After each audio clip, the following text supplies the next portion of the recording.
to one and all present here, I warmly welcome each and every one of our respected chief guests and celebrities and beloved ones. இங்கு அமர்ந்திருக்கும் அனைத்து பெரியோருக்கும் எமது சிறப்பு விருந்தினர்களுக்கும் என் வணக்கத்தை தெரிவித்துக் கொள்கிறேன். வெள்ளக்குதிரை திரைப்படம் மிகவும் ஜனரஞ்சகமாகவும் பார்ப்பதற்கு மிகவும் அமைதியாகவும் அமைந்துள்ளது. வெள்ளக்குதிரை திரைப்படம் பெற்றிருக்கும் 54 விருதுகளில் சில முக்கிய விருதுகளின் சிறப்பம்சத்தை காண்போம். ராபின்சன் பிலிம் அவார்ட் இத்தாலியில் நடைபெற்றது. சிறந்த இயக்குனர், சிறந்த எடிட்டிங், சிறந்த போஸ்டர், சிறந்த காஸ்டியூம் என 4 பிரிவில் வெற்றி பெற்றுள்ளது. Toronto Tamil international film festival டொரண்டோவில் நடைபெற்றது. சிறந்த திரைப்படத்திற்கான விருது 200 தமிழ் திரைப்படங்களில் தேர்வு செய்யப்பட்டது. Bollywood Hollywood film festival Las வேகாஸில் நடைபெற்றது. சிறந்த நாயகனுக்கான விருது 250 இந்திய திரைப்படங்களில் தேர்வு செய்யப்பட்டது. Athens international film and art festival கிரீஸில் நடைபெற்றது. சிறந்த கதாநாயகனுக்கான விருது 200 இந்திய திரைப்படங்களில் தேர்வு செய்யப்பட்டது. City of arts film festival ஸ்பெயினில் நடைபெற்றது. சிறந்த நாயகனுக்காக தேர்வு செய்யப்பட்டது. முதல் முறையாக தேர்வு செய்யப்பட்ட தமிழ் திரைப்படம். ஈஸ்டர்ன் யூரோப் பிலிம் ஃபெஸ்டிவல் ரொமேனியாவில் நடைபெற்றது. சிறந்த கதாநாயகனுக்கான விருது அனைத்து இந்திய படங்களில் ஒன்றாக தேர்வு செய்யப்பட்டது. ஃப்ளாரன்ஸ் பிலிம் அவார்ட்ஸ் இத்தாலியில் நடைபெற்றது. சிறந்த திரைப்படத்திற்கான வெற்றி விருது அனைத்து இந்திய படங்களிலும் வெற்றி பெற்றது. சினிமாட்டிக் யூரோப்பியன் பிலிம் ஃபெஸ்டிவல் டிரான்சில்வேனியாவில் நடைபெற்றது. சிறந்த நாயகனுக்காக தேர்வு செய்யப்பட்டது. முதல் சுதந்திர இந்திய தமிழ் திரைப்படம்.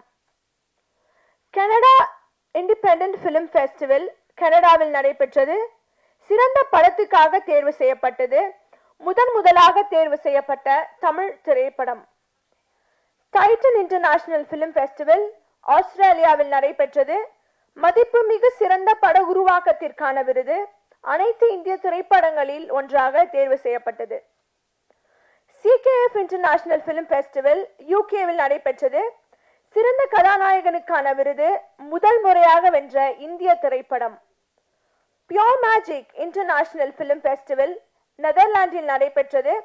சிறந்த கதாநாயகனுக்கான விருது முதல் முறையாக வென்ற தமிழ் படம். Indo Dubai international film festival துபாயில் நடைபெற்றது. சிறந்த கலைஞர்களுக்கான விருது 300 படங்களில் முதல் படமாக தேர்வு செய்யப்பட்டது. ICE சினிஃபெஸ்ட் சிறந்த முக்கிய கதாபாத்திரத்திற்கான விருது அனைத்து தென்னிந்திய திரைப்படங்களிலும் ஒன்றாக தேர்வு செய்யப்பட்டது. லுலியா இன்டர்நேஷனல் பிலிம் ஃபெஸ்டிவல் ஸ்வீடனில் நடைபெற்றது. சிறந்த திரைப்படமாக தேர்வு செய்யப்பட்டது. 7 வருடத்திற்கு பிறகு தேர்வு செய்யப்பட்ட முதல் தமிழ் திரைப்படம். கலாகாரி பிலிம் ஃபெஸ்டிவல் இந்தியா சிறந்த திரைப்படத்திற்கான விருது 600 திரைப்படங்களில் ஒன்றாக தேர்வு செய்யப்பட்டது. நவாடா இன்டர்நேஷனல் பிலிம் ஃபெஸ்டிவல் இந்தியாவில் நடைபெற்றது. சிறந்த திரைப்படத்திற்கான விருது 2024 450 திரைப்படங்களில் முதல் திரைப்படமாக தேர்வு செய்யப்பட்டது. தட்ராஸ் இன்டர்நேஷனல் பிலிம் ஃபெஸ்டிவல் ஸ்லோவேக்கியாவில் நடைபெற்றது. சிறந்த இந்திய திரைப்படத்திற்கான விருது. சிட்டி பிலிம் ஃபெஸ்டிவல் ஸ்டாக்ஹோம் ஸ்வீடனில் நடைபெற்றது.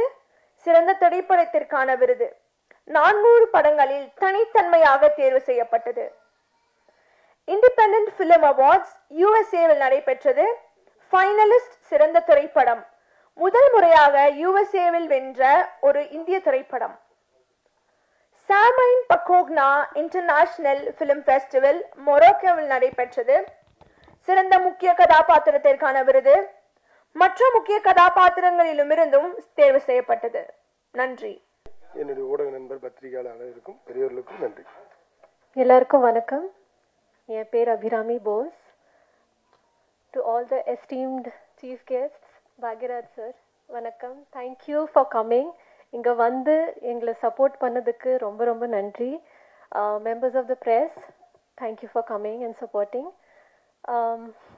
வெள்ளக்குதிரை என்னோட ஃபர்ஸ்ட் தமிழ் படம். ஸோ ஆப்வியஸ்லி எனக்கு ரொம்ப ஸ்பெஷலான ஒரு மூமெண்ட், ஸ்பெஷலான ஒரு படம். ரொம்ப வருஷமாக எனக்கு ஆசை தமிழ் சினிமாவில் தமிழ் சினிமாவோட பாட்டாக இருக்கணும், ஃபிலிம்ஸில் நடிக்கணும்னு. மலையாளம், மராட்டி, ஹிந்தியில் கொஞ்சம் ஒர்க் பண்ணியிருக்கேன். ஆனால் வளர்ந்தது எல்லாமே பாண்டிச்சேரி தான். அதனால தமிழ் இண்டஸ்ட்ரி ஸ்பெசிஃபிக்லி ரொம்ப வருஷமாக நான் வெயிட் பண்ணிகிட்டு இருந்தேன். ஸோ இந்த வருஷம் அஃபிஷியலாக நான் என்டர் பண்ணிகிட்ருக்கேன் தமிழ் இண்டஸ்ட்ரியில். ஸோ எனக்கு ரொம்ப ரொம்ப சந்தோஷமாக இருக்குது. I want to thank my producer, Harish Ori. Thank you so much for this opportunity. Thank you, Saran sir, எங்கள் டிரெக்டர், இந்த வாய்ப்புக்காக. அவர் இந்த கதை வந்து நரேட் பண்ணப்போ மெயின் எனக்கு என்ன இதில் பிடிச்சிருந்துச்சுன்னா, இந்த கதை it's very unique, it's very இம்பார்ட்டண்ட்டான ஒரு ஸ்டோரி. இது ஒரு மார்ஜினலைஸ்ட் கம்யூனிட்டி, அவங்களோட லைஃப்பை பற்றி இருக்குது. அவங்களோட ரெசிலியன்ஸ், அவங்களோட ஹார்ட்ஷிப்ஸை பற்றி இந்த கதை பேசுது. அண்ட் ஒரு சர்வைவல் ட்ராமா, ரொம்ப நல்ல கதை.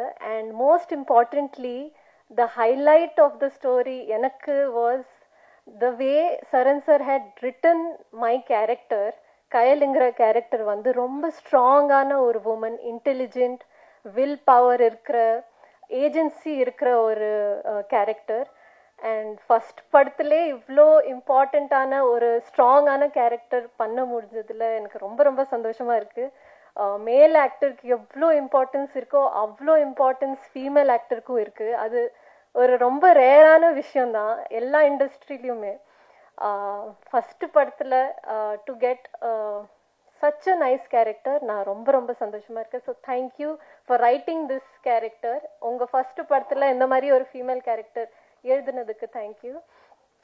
அண்ட் உங்களுக்கு எல்லாருக்கும் தெரியும், இண்டிபெண்ட் ஃபிலிம்ஸ் எடுக்கிறது ரொம்ப கஷ்டமான ஒரு விஷயம். ஆனால் அது ரிலீஸ் பண்ணுறது அதை விட கஷ்டமான விஷயம்.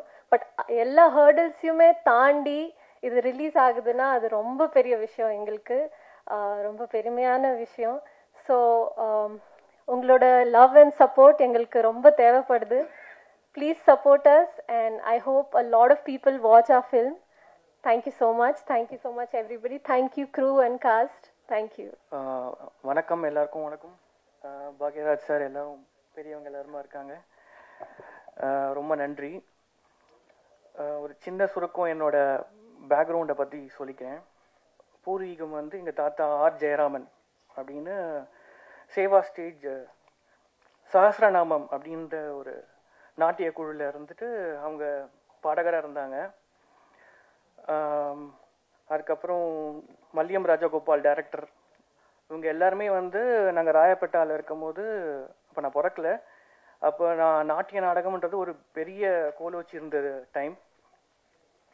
அது கொஞ்சம் கொஞ்சமாக சரிஞ்சிட்டு வந்துட்டே இருந்தது. அதாவது சஹஸ்ரநாமம் அவர் இருக்கலாம் கொஞ்சம் கொஞ்சமாக அங்கே போயிட்டு திரைப்படம் அப்படி வந்துட்டு இருக்கும் போது அது எங்கள் ஃபேமிலியை டோட்டலி சரிஞ்சு இந்த டைம் அது.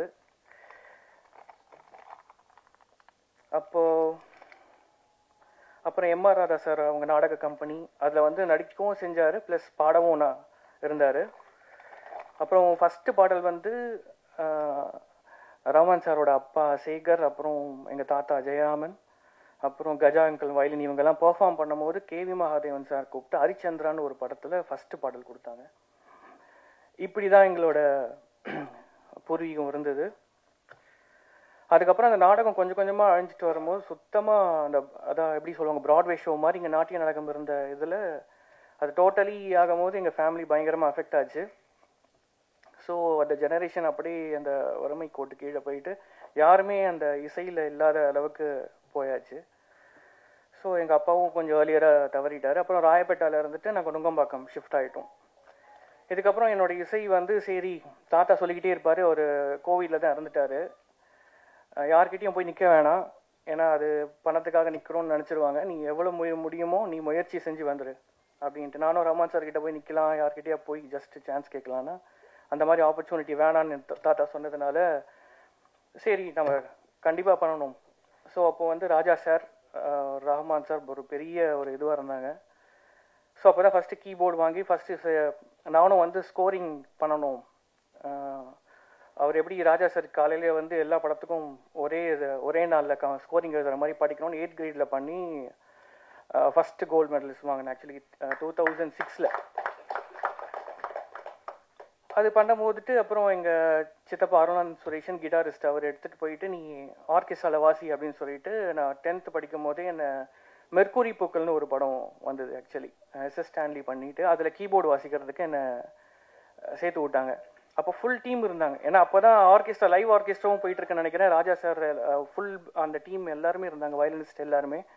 அவங்களுக்கு முன்னாடி நான் பியானோ வாசிச்சுட்டு அப்படி தான் ஸ்டார்ட் பண்ணேன்.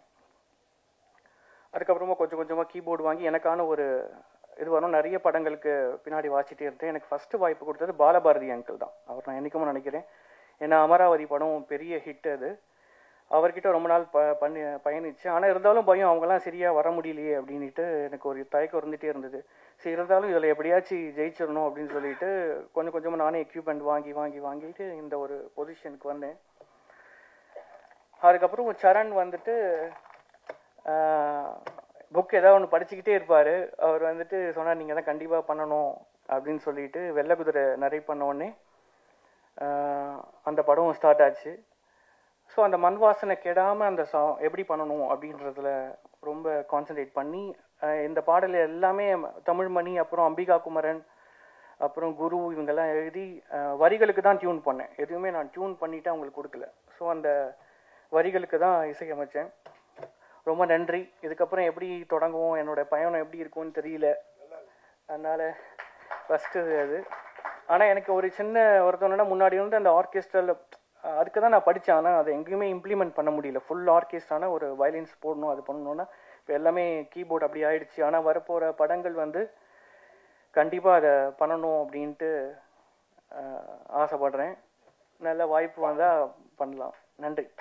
எங்கள் வெள்ளக்கூரை பதட்ட வாழ்த்த வந்த அனைத்து நல் உள்ளங்களுக்கும் நன்றி. மேடையில் இருக்கும் ஜாம்பவான்கள், லெஜெண்ட்ஸ் எல்லாருக்கும் நன்றி. படம் ஆரம்பிக்கும் போதே எங்களுக்கு டிஸ்கஷன் இருந்துச்சு. சின்ன படம், முகம் இல்லாத படம், எப்படி இதை கொண்டு போகிறது அப்படின்ற டிஸ்கஷன் ஆரம்பத்தில் இருந்துச்சு. எங்களுக்கு ஒரே ஒரு முகம், 2 முகமாக தெரிஞ்சு. ஆக்சுவலாக 2 முகம். ஒரு முகம் வந்து பத்திரிகையாளர்கள் நீங்கள் தான். நீங்கள் வந்து இந்த படத்தை நல்ல படத்தை அங்கீகாரம் பண்ணுவீங்க, நல்ல படமாக இருந்தால் அங்கீகாரம் பண்ணுங்கள், அவ்வளோதான்.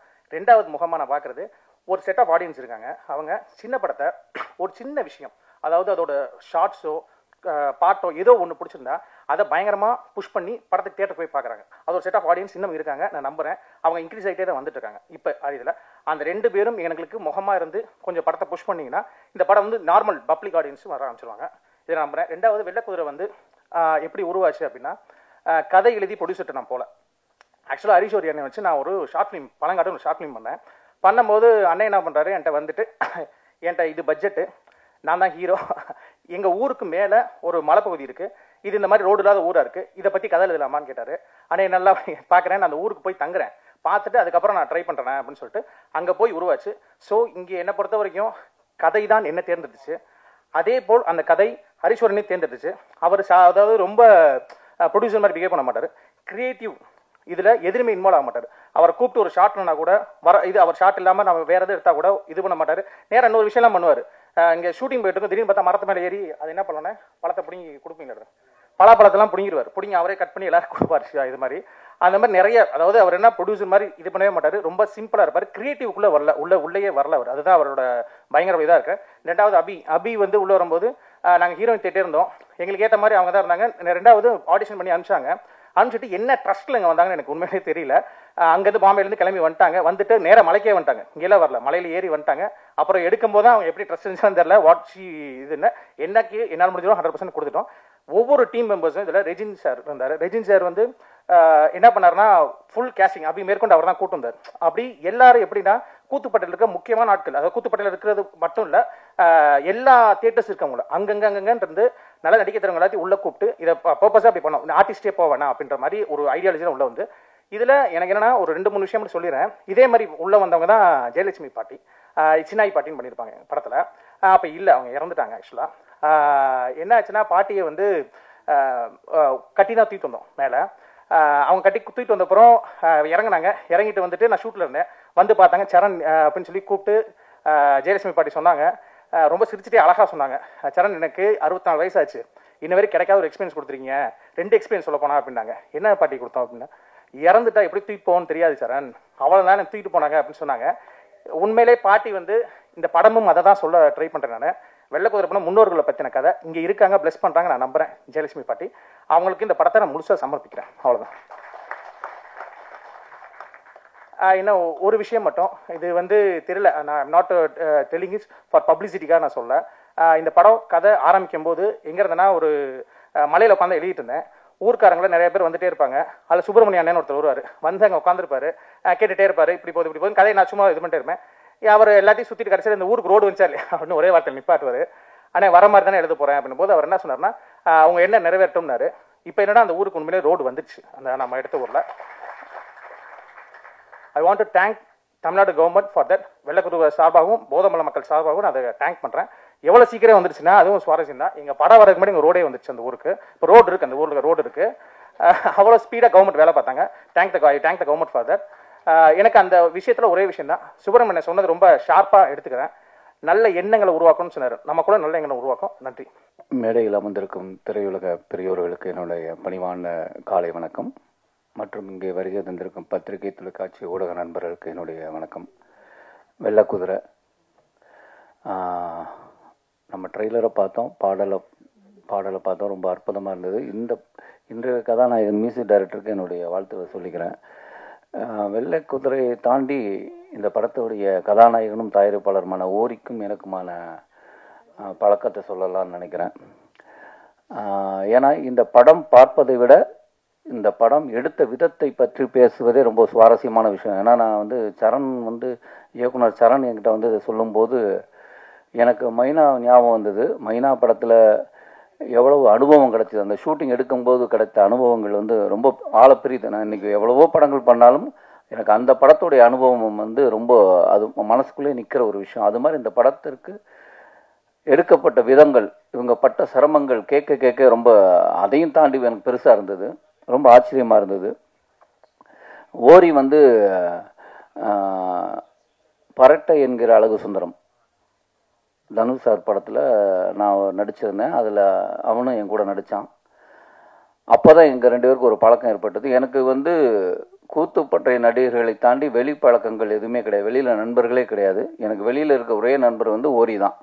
அப்போ ஓரி என்னை கூத்துப்பற்றையிலே காலையிலேருந்து இரவு முழுக்க அங்கேயே இருக்கும்போது வெளியில் போகிற தொடர்புங்கிறது ஓரி தான். ஓரி வீட்டுக்கு போவான். அப்போ அவன் பேச்சுலர். ஆனால் அவன் வந்து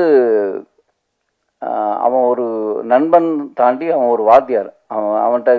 அவன் வீட்டுக்கு முதல்ல ஃபஸ்ட்டு போகும்போது தெரிஞ்சது வீடு வந்து அவ்வளோ க்ளீனாக இருக்கும். இப்போ நம்ம வந்து ஒரு மாலில் போய் பெட்ரூம்க்கு நம்ம வந்து பெட்ஷீட்டு தலானிலாம் வாங்கினோம்னா அது ஒரு க்ளீனாக ஒரு பெட்டில் வந்து ரொம்ப க்ளீனாக டவல்கள்லாம் வச்சுருப்போம், அயன் பண்ணி நீட்டாக வச்சுருப்பாங்க.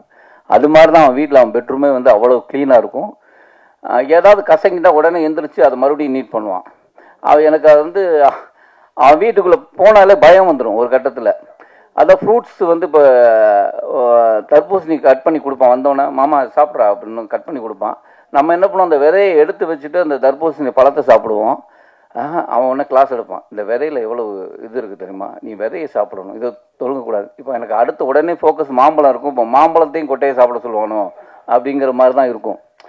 அவ்வளவு க்ளீன். அதே மாதிரி வீட்டில் ஏசி இருக்கும், ஃபேன் இருக்கும். ஆனால் ஃபேன் போட மாட்டான், ஏசி போட மாட்டான். இயற்கையோடு ஒன்றி வாழணும், அந்த இயற்கைக்குள்ளே தான் நம்ம இருக்கணுமா. இவன் வீட்டுக்குள்ளே போகிறது ஆவலாகவும் இருக்கும், அதே நேரம் ஒரு பயமாகவும் இருக்கும்.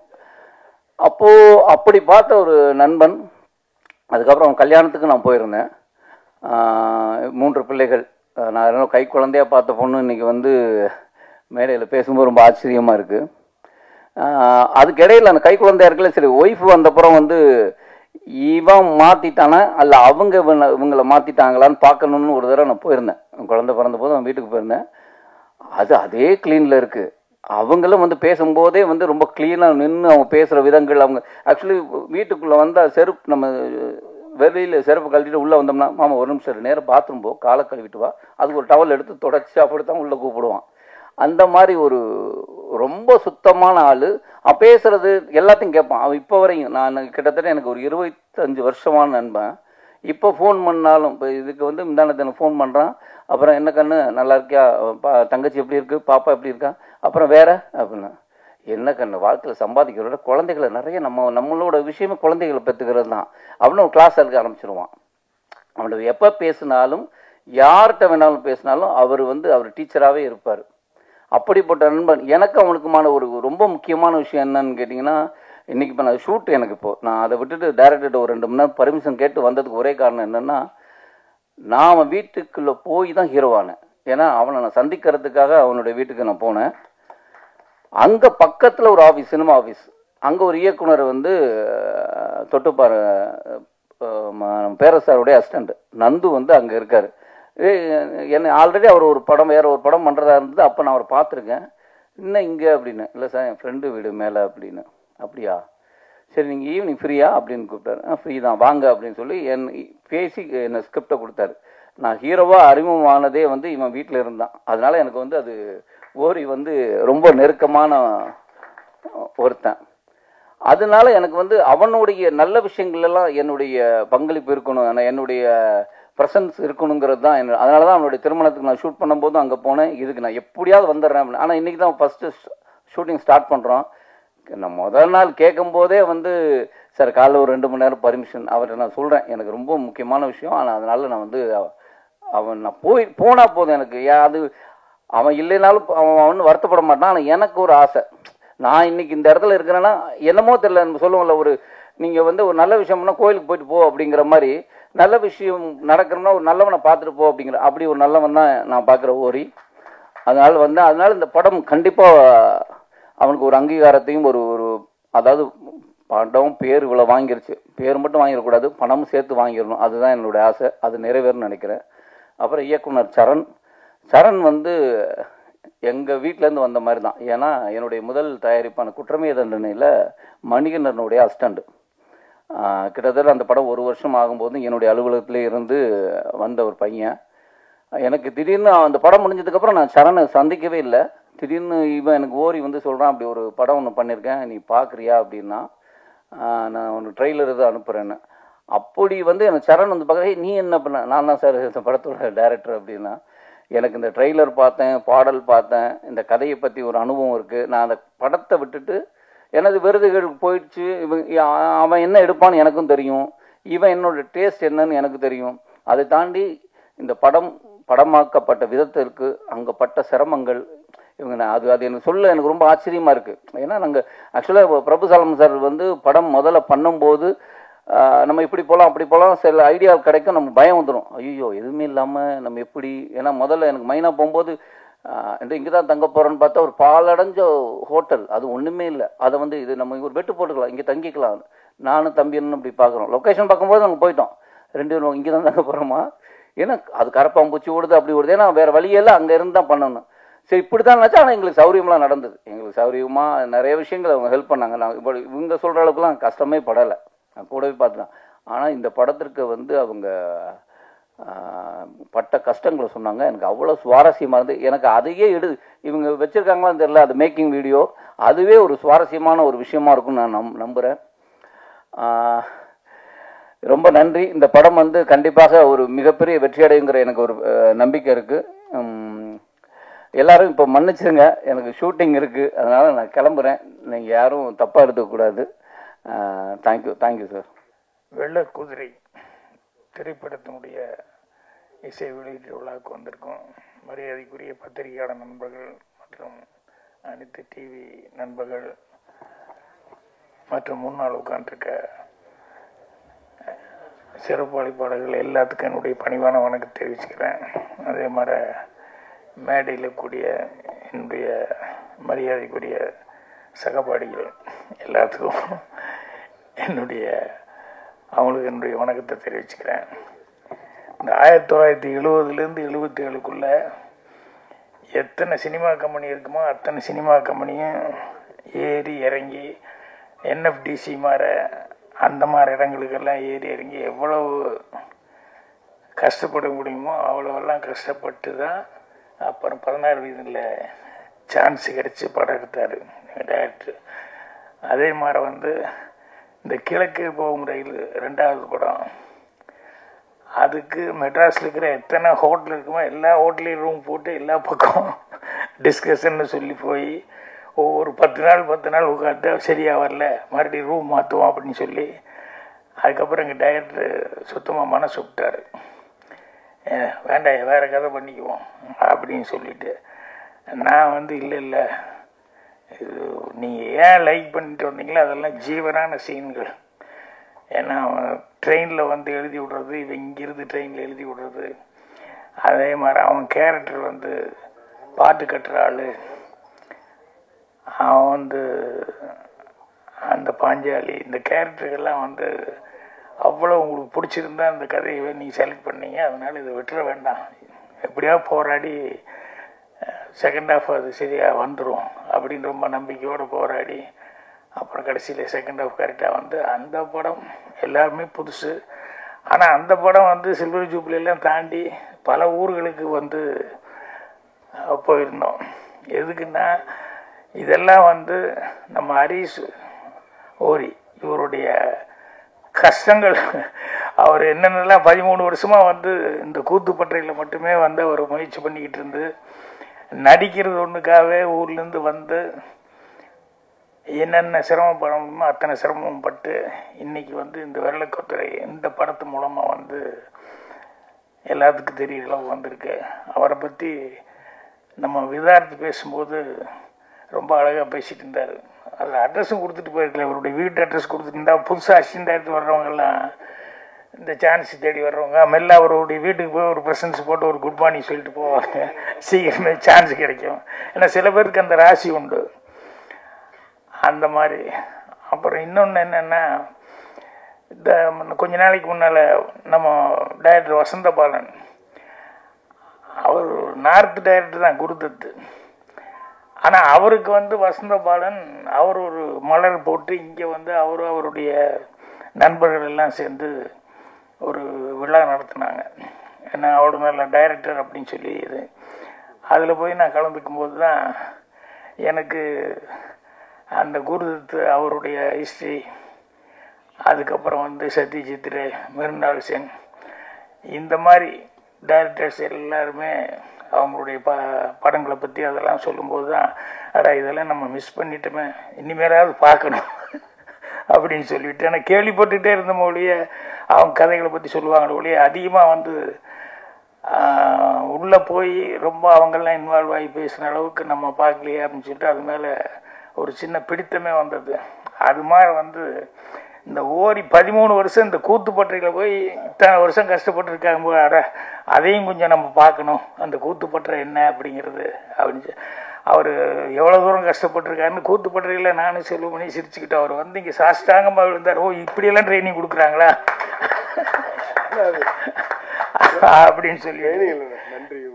அது சரி இருந்தாலும் இந்த அளவுக்கு சாஷ்டாங்கமா அப்படிங்கிறது எனக்கு தெரிஞ்ச பெரிய நன்றிங்கிறது வந்து நம்ம ஏவிஎம் சரவணன் சார் தான் நல்லா அப்படி, அதுதான் எல்லாருக்கும் ஃபேமஸ்.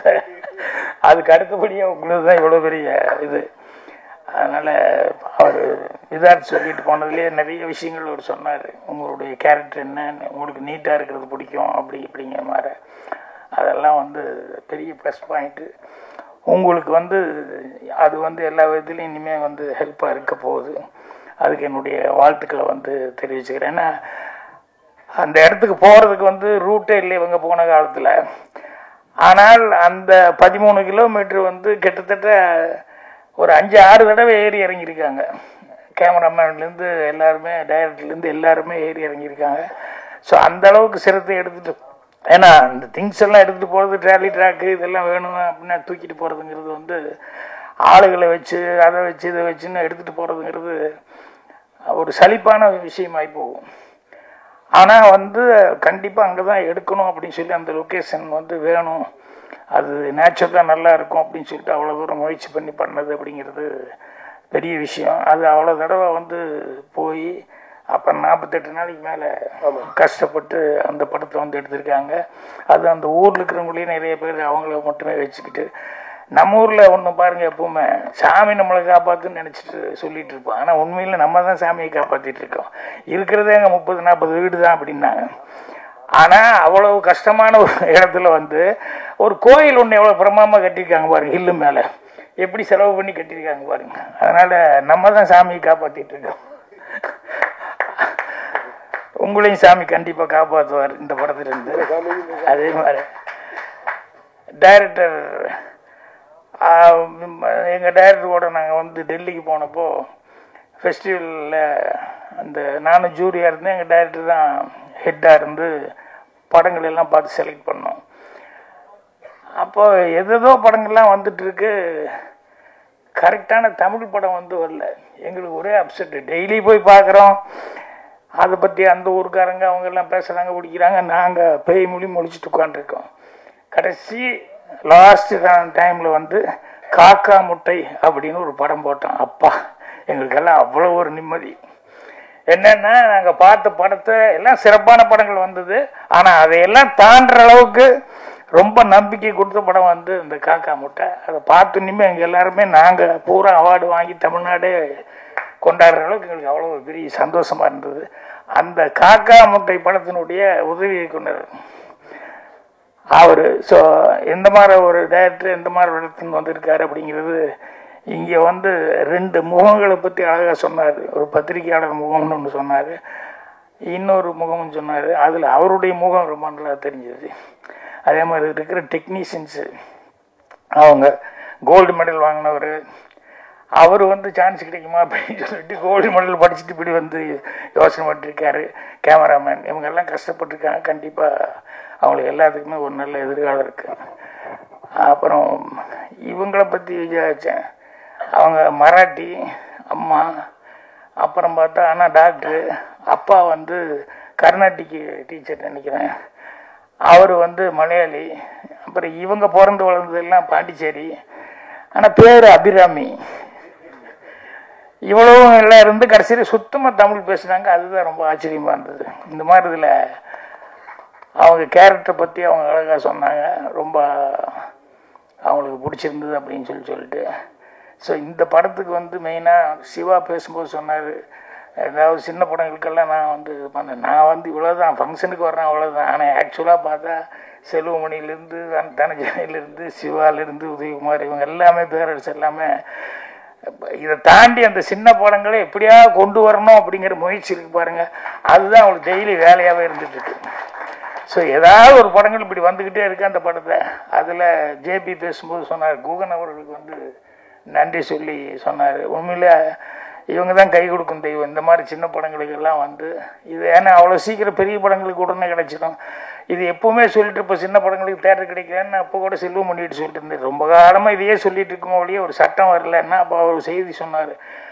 டாக்டர் கலைஞர் அவர்கள் இருக்கும்போது சட்டம் போட்டிருந்தார், கண்டிப்பாக ஒரு சின்ன ஒரு தேட்டராவது கொடுக்கணும் அப்படின்னு சொல்லிட்டு. ஏன்னா நான் மலேசியாவில அந்த சட்டம் இருக்குது, கண்டிப்பாக அவன் ஒரு படத்துக்கு வந்து கண்டிப்பாக ஃபர்ஸ்ட் கம்பல்சரியாக கொடுக்கணும் அப்படின்னு சொல்லி சட்டம் இருக்குது.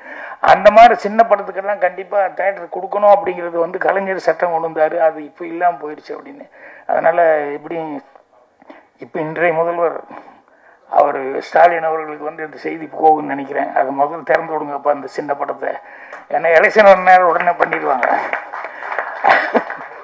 இந்த மாதிரி நேரத்தில் இதெல்லாம் ஞாபகப்படுத்தணும்.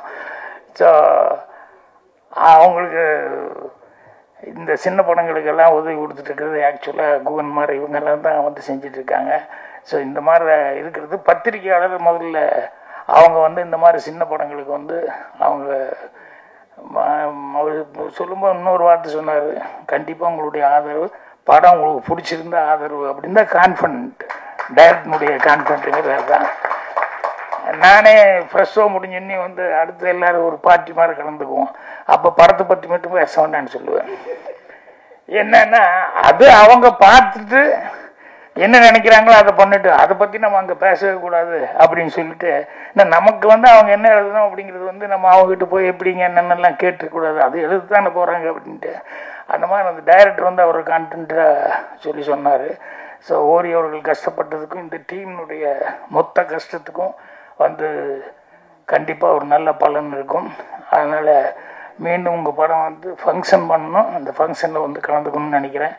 தொகுப்பாளனி பிஆர்ஓ எல்லாருக்கும் என்னுடைய வாழ்த்துக்கள் தெரிவிச்சுக்கிறேன்.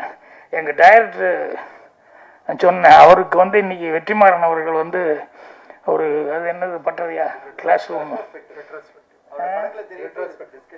எனக்கு அவன் இங்கிலீஷ் வர மாட்டேங்குது.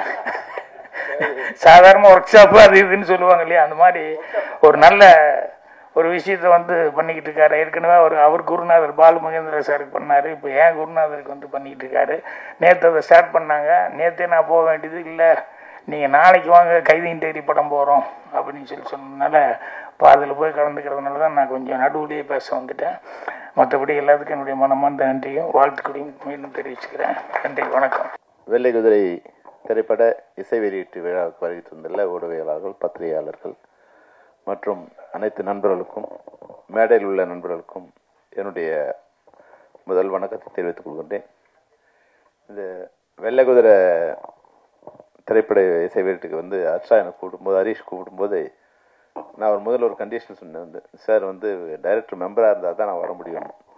அது சாரி அர்ஷா, இங்கே வந்த பிறகு வந்து தெரியுது வந்து நீங்கள் ரொம்ப சிரமமான இடத்துல இந்த படத்தை பண்ணியிருப்பீங்கன்னு. இருந்தாலும் வந்து இப்போ தனஞ்சயன் சொல்லும்போது சொன்னார் பார்த்தீங்களா, அதாவது வந்து இன்னைக்கு வந்து டிஜிட்டல் சினிமா வந்த பிறகு திரைப்படம் எது, அதுபோல் திரைப்படம் மாதிரி தெரிகிற திரைப்படங்கள் எதுங்கிற ஒரு வித்தியாசம் இல்லாமல் போயிட்டதால மொத்த திரைப்படத்துக்கு உண்டான மரியாதை போயிட்டுதுங்கிறதால அது வந்து ஒரு, அதாவது திரைப்படம் வெற்றி படம் தோல்வி படம் என்பது வேற, ஆனால் திரைப்படமாகவே இல்லாமல் பல படங்கள் வர்றதால வந்து எங்களுக்கு அது ஒரு அவமானமாக இருக்குது. அப்போ அது குறைஞ்சபட்சம் அதில் உறுப்பினர்கள் இருந்தால் அந்த திரைப்படம் ஒரு நல்ல படமாக வரும். அது வெற்றியாகுது தோல்வியாகுது அது வேற விஷயம், ஆனால் திரைப்படமாக இருக்கும் அப்படிங்கிற ஒரு அடிப்படையில் தான் உறுப்பினர்கள் இருந்தால் தான் நாங்கள் அந்த நிகழ்ச்சியில் கலந்துக்கிறதும் வந்து நாங்கள் ஒரு இயக்குனர் சங்கத்தில் ஒரு தீர்மானமாக எடுத்திருக்கோம். அது அந்த அடிப்படையில் தான் உங்களுக்கு வந்து அது ஒரு கம்பல்ஷன் கொடுத்தோம். அதனால் அது தப்பாக எடுத்துக்காதீங்க. இங்கே வந்த பிறகு வந்து இன்னொரு விஷயம் தெரிஞ்சுதான் நான் வந்தே இருக்க மாட்டேன். நீங்கள் இவ்வளோ பர்ஃபெக்ஷன் இருப்பீங்கன்னா நான் வந்தே இருக்க மாட்டேன். ஏன்னா வீட்டில் எனக்கு டார்ச்சர்னா என் பொண்டாட்டி இதே மாதிரி ஒரு டார்ச்சர் எனக்கு. அந்த வீட்டில் பெட் இருந்தால் பெட்டு மேலே பில்லோ எங்கே இருக்கணும், டவல் எங்கே இருக்கணும், குளிச்சுட்டு வந்தால் டவல் அந்த இது மேலே போடக்கூடாது, எப்படி அந்த ஷேர் மேலே போடக்கூடாது, அடுத்து பின்னாடி கொடியில் போடணும்.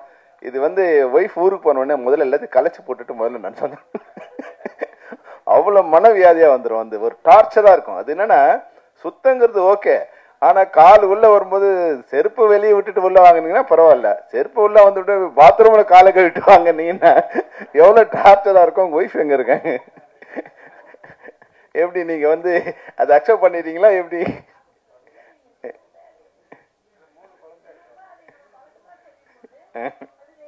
ரெகுலர் ஆயிடு இல்லை விரும்பி பண்ணீங்களா வலிஞ்சு பண்ணீங்களான்னு தான் கேட்குறாங்க.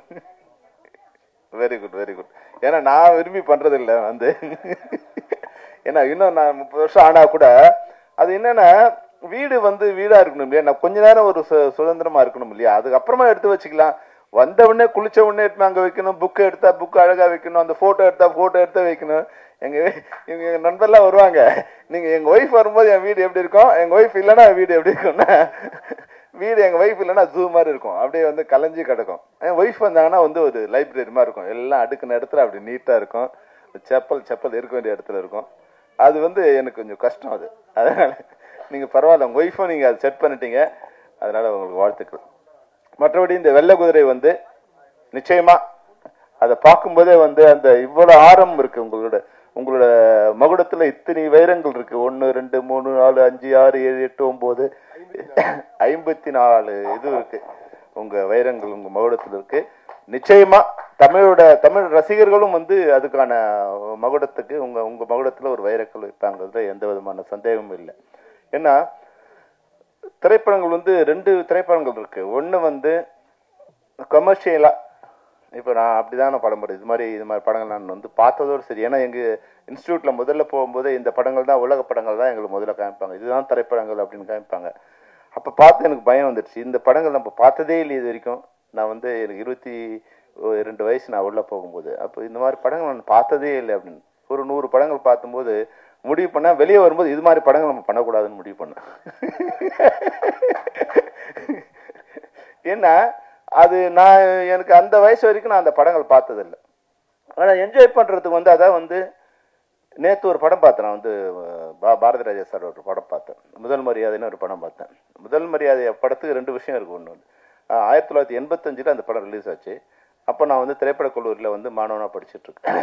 அப்போ Manivannan sir assistant director sir வந்து, அப்போ அவர் எடிட்டர் கந்தசாமிங்கிறோட நான் உதவியாளராக ஒர்க் பண்ணிட்டு இருக்கேன். படிச்சுட்டு இருக்கும்போது அவர் மணிவண்ணன் சார்கிட்ட என்னை வந்து ரெக்கமெண்ட் பண்ணி சேர்த்து விட்டார். அப்போது யாரு நீ என்னன்னா நம்ம திரைப்பட கல்லூரி படிச்சிருக்கேன். அப்படியா, சரி பார்க்கலான்னாரு. ஒரு 2 மாதம் கழிச்சு சொன்னார், சரி ஒரு நாள் நம்ம படத்துக்கு போகலான்னு என்னை கூப்பிட்டு போனார். 1985 அது ஜூன் நினைக்கிறேன், ஜூன் மாதம் மே ஜூன்லாம் நினைக்கிறேன்.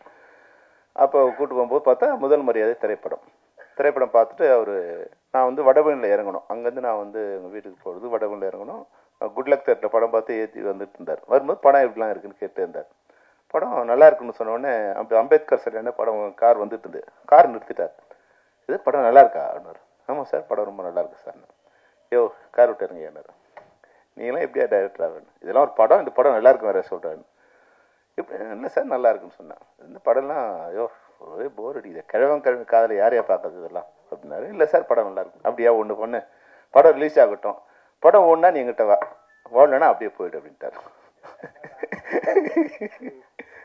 படம் வந்து 2 மாதம் கழிச்சு தான் ரிலீஸ் ஆச்சு. அது வந்து நான் பார்த்து 2 மாதம் கழிச்சு, நான் டெய்லி கோயிலுக்கு போடுறது எப்படியாவது இந்த படம் ஓடினான் அப்படின்னு டெய்லி கடவுளை ப்ரே பண்ணுவேன். என்னோட பிரார்த்தனையோ இல்லை உண்மையாக படத்தோட இதுவும் வந்து படம் சூப்பர் டூப்பர் ஹிட்டு. ஒரு 3-4 நாள் கழிச்சு உடனே என்ன வர சொன்னார். அவரே வர சொன்னார். வர சொல்லி வாயா எப்படி என்ன அந்த படம் உனக்கு பிடிச்சிருந்தது. நான் சொன்னேன், சார் இந்த படம் வந்து உங்களுக்கு வந்து பாரதி ராஜா தெரியும். அவர் என்ன சொல்றாரு, அவர் எங்க டைரக்டர் கதையை எடுத்திருக்காரு அவர் அப்படிங்கிறார். எனக்கு பாரதி ராஜா சார் தெரியாது, அவரு குடும்ப வாழ்க்கையோ அவரை பத்தி எதுவுமே எனக்கு தெரியாது, ஒரு டைரக்டர் தான் தெரியும். ஆனா நான் படம் பார்க்கும்போது எனக்கு வந்து அது அப்படியே வந்து என்னை மிஸ்மரைஸ் பண்ணிடுச்சு, உள்ளத்தை உருக்குது சார் அந்த படம். 4-5 இடத்துல நான் அழுதுட்டேன் சார் அப்படின்னு சொன்னேன். அப்புறம் வந்து யூத்ஃபுல்லா வேற படம் இருக்கு, சாங்ஸ் வேற இதுவா இருக்குன்னு சொன்னேன். சரி, அதுக்கப்புறம் பார்த்தேன். அப்புறம் 40 வருஷம் கழிச்சு நான் அந்த படத்தை நேற்று பார்க்குறேன் மறுபடியும். அப்போதான் முதல்ல பார்த்தேன், நேற்று 2வது படம். நாங்கள் ஒரு 1000 ஸ்டூடெண்ட்ஸ், அதில் வந்து எல்லாமே வந்து விஸ்காம் படிக்கிற ஸ்டூடெண்ட்ஸு, எல்லாம் 18-19 வயசு. நான் எப்படி ரசிச்சனோ அதே மாதிரி நேற்று பசங்க ரசிக்கிறாங்க. அந்த பூங்காத்துன்னு படம் ஆரம்பித்த உடனே ஒரே விசில்.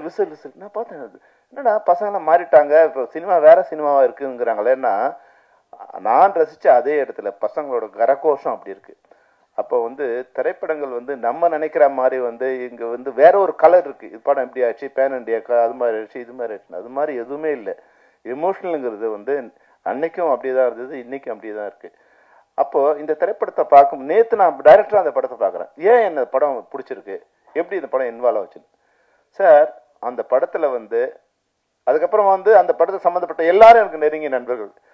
பாரதி ராஜா சார் என்னோட ரொம்ப நெருங்கிய நண்பர், ஆர் செல்வராஜ் மிக மிக நெருங்கிய நண்பர்.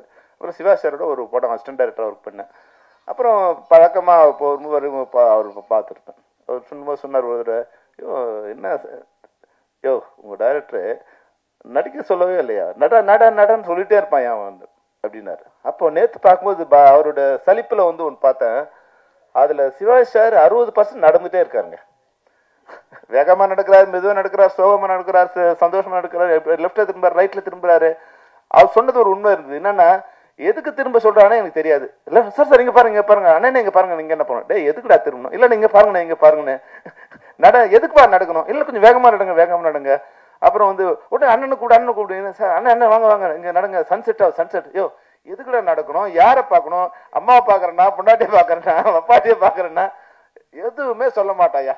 ஆனா படத்தை பார்க்கும்போது அது நேத்து நான் வந்து ஒரு அனலிஸ்டா ஒரு டைரக்டரா படம் பார்க்குறேன். அதுல ஒரு கதையுமே இல்லைங்க. ஆனா கதை ஃபுல்லா வந்து இயக்குனரோட மண்டையில தான் இருந்திருக்கு. அப்போ அதை வந்து ஒரு சிற்பம் மாதிரி அழகா செதுக்கிருக்காரு. அதாவது வந்து பாரதிராஜா சாருக்கு மட்டும் இல்லை, சாரி சிவாஜி கணேசன் சார் மட்டும் இல்லை, அது ராதாவில இருந்து நடிச்ச யாருக்குமே நீங்க பாத்தீங்கன்னா காம்பினேஷன் சீன்ஸே இல்லை. அது ஒரு நான் அதுக்கப்புறம் அந்த இடத்த போய் பார்க்குறேன், அது மாதிரி ஒரு வில்லேஜே இல்லைங்க. நம்ம கற்பனையில அவர் உருவாக்கிற ஒரு வில்லேஜ் அங்க இல்ல. ஒரு மரம் செடி 2-3 கூட்டுங்க, அந்த ஒரு ரோடு இருக்கு பாருங்க, அதுதான் அங்க இருக்கு. அப்போ ஒரு கலைஞன்கிறவன் வந்து எவ்வளவு பிரம்மாண்டமான படத்தை உருவாக்கி இருக்காருன்னா, 100 கோடி ரூபாய் கொடுத்தா கூட அந்த படத்தை நீ யாராலும் எடுக்க முடியாது. அவ்வளவு பிரம்மாண்டமான படத்தை அவர் உருவாக்கி. அப்போ ஒரு கலைஞன் தான் இங்க வந்து மிகப்பெரியது. அந்த தன்மை வந்து இன்னைக்கு நான் சன்ராஜ் உங்ககிட்ட பார்க்கும்போது இருந்தது. நிச்சயமா அந்த தைரியம், என் படம் நல்லா இருந்தா எழுதுங்க, யார்கிட்டயும் அவர் கெஞ்சல, என் படம் நல்லா இருந்தா நல்லா இருக்கு எழுதுங்க, நல்லா எழுதுங்க. அப்போ அந்த கான்பிடன்ஸ் வந்து நிச்சயமா இயக்குனருக்கு உண்டான ஒரு கான்பிடன்ஸ் உங்களுக்கு இருக்கு. அது நீங்க எங்க இருந்து வந்தீங்களோ அதுல இருந்து கொடுத்து நிற்கலாம். ஆனாலும் அந்த தைரியத்தையும் அந்த உண்மையும் உங்ககிட்ட பாராட்டுறேன். அது போல ஹர்ஷா கூட வந்து இப்ப கதை எங்க வந்து ஒன்னாலும் எடுக்கலாம். நிச்சயமா எனக்கு ஒரு தயாரிப்பாளர் வந்து புலன் விசாரணை படம் பண்ணும்போது எனக்கு என்ன கொடுத்த கண்டிஷன் என்னன்னா, Vijayakanth sir only night call sheet தான், அதில் வந்து 30 நாள் தான் நைட் கால் ஷீட், அதில் படம் பண்ண முடியும்னாரு. நான் சொன்னேன் 3 நாள் தான் கொடுப்பீங்கனாலும் நான் படம் பண்ணுவேன், ஏன்னா இப்படியா நம்ம உள்ள வந்துடணும் இல்லையா. ஆனால் 100 நாள் ஷூட் பண்ணுங்கிறது வேற விஷயம். அப்போ உள்ள வந்துடணும் இல்லையா. அப்போ எல்லா கண்டிஷனும் ஓகே தான், அவங்க கொடுக்குற கண்டிஷன் நம்ம வந்துட்ட பிறகு அப்புறம் நம்ம கண்டிஷனை அவனுக்கு வந்து செட் பண்ணிக்க வேண்டியதுதான். அதுதான் வந்து டைரக்டரோட வெற்றி. அப்போ அவர்தான் எனக்கு அது மாதிரி கண்டிஷன் கொடுத்தாரு. ஆனால் உங்களுக்கு வந்து உங்க டைரக்டர் வந்து நீங்க என்ன கண்டிஷன் கொடுத்தீங்களோ அதுக்குள்ள இருக்கு. நானும் வந்து கேப்டன் பிரபு வந்து மலைவாழ் மக்கள் பார்க்கும்போது அது வந்து வேற ஒரு உலகம். அந்த உலகத்துல கள்ளம், கபடு, சூது எதுவுமே இல்லை. எந்த கதவுக்கும் வாசல் இல்லை, வாசல் இருந்தாலும் அந்த கதவுக்கு தாழ்பால் இல்லை, பூட்டு இல்லை. அந்த மனங்களுக்கும் வந்து பூட்டு இல்லை, வாய்க்கும் பூட்டு இல்லை. அவங்க என்ன நினைக்கிறாங்களோ அதை பேசுறாங்க. அப்போ உண்மையா இருக்காங்க, யாருக்கும் பயம் இல்லை, நாளைக்கு சொத்து சேர்க்கணுங்கிற அவசியம் இல்லை. அவங்களுக்கு என்ன காடு இருக்கு, ஏதாவது வேணும்னா போய் காட்டுல இந்த மலை தேனியோ இல்லை விலங்கோ இல்லை ஏதோ ஒன்று கொண்டு வந்து அவங்க அன்னை தேவைக்கு மட்டும்தான் அவங்க ஒரு ஒரு அனிமல் மாதிரினா நான் தவறா சொல்ல, பசிச்சா சாப்பிடும் அனிமல், பசிக்கலைன்னா பக்கத்துல வந்து புலி பக்கத்துல மான் போனா கூட புலி திரும்பி பார்க்காது, அது மட்டும் அது வேலையை பார்த்துட்டு இருக்கும். அது மாதிரி அந்த மக்கள் எப்படி இருக்காங்கன்னா, அவங்களுக்கு பசிக்கு இன்னைக்கு பசிச்சா இன்னைக்கு தேவைக்கு மட்டும் கொண்டு வந்துருக்காங்க. அவங்க வீட்டுல வந்து குடவுன் இல்லை, அடுக்கி வைக்கிற பானை இல்லை, எதுவுமே இல்லை. அப்போ அது மாதிரி அவங்க சுத்தமான ஒரு இதுவா இருக்காங்க. அந்த மலைவாழ் மக்களுக்கு தங்களுக்கு ரோடு வேணும், கீழே இருக்கிறவங்களோட பழக்கம் வேணும், எதுவுமே கூட அவங்களுக்கு பெருசா தெரியல. ஆனா இன்னைக்கு வந்து உலகம் வளர்ந்துட்ட பிறகு மருத்துவ வசதி, கல்வி வசதி இன்னும் அதே போல இருக்கக்கூடாது. பல இடங்கள்ல வந்து நிச்சயமா நான் வந்து கேப்டன் பிரபாகரனுக்காக வந்து இந்தியாவில் உள்ள, குறிப்பா தென்னிந்தியாவில் உள்ள அனைத்து மலை பிரதேசங்களும் நான் பயணம் பண்ணியிருக்கேன். கார்ல பண்ணியிருக்கேன், ஜீப்ல பண்ணியிருக்கேன், நடந்து பண்ணியிருக்கேன். தமிழ்நாட்டில் வந்து ஒரு 60% பகுதிகளுக்கு வந்து சாலை வசதிகள் இருந்திருக்கு, நிச்சயமா இருக்கு. மற்றதெல்லாம் வந்து நீங்க ஒரு 10% 20% தான் இருக்கு. சில மாநிலத்துல வந்து 0% தான் இருக்கு. அந்த எந்த விதமான நடந்து தான் போகிட்டு இருக்கு. குறைஞ்சபட்சம் நம்மளுக்கு வந்து 60% அப்பவே இருந்தது. இப்ப நீங்க உங்களுடைய 123 கிராமங்களுக்கு இந்த சாலை வசதி இல்லை தமிழ்நாட்டில். இல்ல ஆனா மொத்தம் வந்து இங்க 6000 கிராமங்கள் அது மாதிரி இருக்கு. அப்போ நீங்க உங்க பர்சன்டேஜ் பாத்தீங்கன்னா வந்து ஒரு 2% தான் சாலை வசதி இல்லாம இருக்கு. ஏன்னா மொத்தமா வந்து இது போல இருக்கிற கிராமம்னா ஒரு 10 கிராமத்துல ஒரு 10ல இருந்து 50 வீடு தான் இருக்கும். அதிகபட்சமா 50 வீடு இருக்கும், குறைஞ்சபட்சமா 10 வீடு இருக்கும். அப்புறம் அங்கங்க போற போக்குல ஒரு குடிசையா இருக்கும். இது போல வந்து 6000 மலை கிராமங்கள் வந்து தமிழ்நாட்டுல இருக்கு. அதுல இவர் கணக்கு சரியானு எனக்கு தெரியாது. அப்போ 123 கிராமங்களுக்கு தான் இது போல சாலை வசதி இல்லைன்னா தமிழ்நாடு குறைஞ்சபட்சம் வந்து 6000த்துல வந்து 1%னா கூட வந்து 60 ஆச்சு. உங்க 2% தான் இது மாதிரி சாலை வசதி இல்லாம இருக்கு. அது வந்து மிகப்பெரிய, இன்னைக்கு அது வந்து மிகப்பெரிய விஷயம்.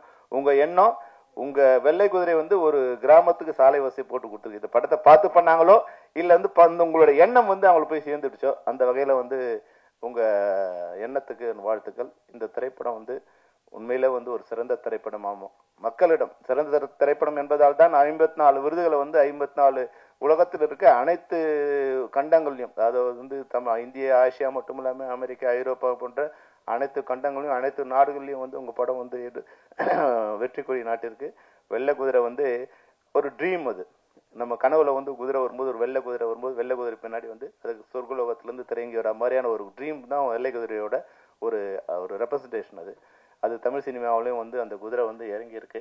ஒரு சிறந்த சினிமாவை தமிழ் சினிமாவுக்கு கொடுக்க நினைக்கிற உங்க அனைவருக்கும் என்னுடைய வாழ்த்துக்களை தெரிவிச்சிருக்கேன். All the best. Star Abirami, Charan, hero, வேற இவங்க எல்லாருக்கும். அதுபோல இன்னொருத்தர் முக்கியம் மறந்துட்டேன். அதாவது வந்து 100 ஆண்டு பாரம்பரியம் கொண்ட இசையமைப்பாளர், அவருக்கு வந்து என்னுடைய வாழ்த்துக்கள். உங்க தாத்தால இருந்து நீங்க இதுல இருக்கீங்கிற போது ஒரு வகையில வந்து நீங்க தான் பாராட்டப்பட வேண்டிய நீங்க தான் இசை நாயகனாவும் இந்த இதுல நீங்க இருந்திருக்கீங்க. உங்க இசையை நான் கேட்க முடியாம போயிடுச்சு, எனக்கு கொஞ்சம் லேட் ஆயிடுச்சு. ஆனாலும் வந்து நீங்க எங்க தாத்தா அது போல இருந்தாரு, எங்க அப்பா வறுமையில இருந்தாங்க. அந்த குடும்பத்தை பாரம்பரியத்தை வந்து மறந்துடாம கொஞ்சம் நம்மளுடைய இருட்டை வந்து வெளிச்சம் போட்டு காமிக்க விரும்ப மாட்டாங்க பல பேர். எங்க தாத்தா வந்து பிர்லாவா இருந்தா தான் சொல்லிப்பாங்க, டாட்டாவா இருந்தா சொல்லிப்பாங்க. ஆனா எங்க அப்பா வறுமையில இருந்தாங்க கூட வந்து மேடையில வந்து கூச்சம் இல்லாம சொல்லி நீங்க வந்து அடுத்த வித்தா நீங்க வந்திருக்கீங்க. நிச்சயமா 100 ஆண்டு பேக்ரவுண்ட நீங்க இன்னொரு 100 ஆண்டு உங்களுடைய வெற்றி பயணம் வைக்க வேண்டும் என்று கூறிய வாழ்த்து பெறுவது. நன்றி, வணக்கம்.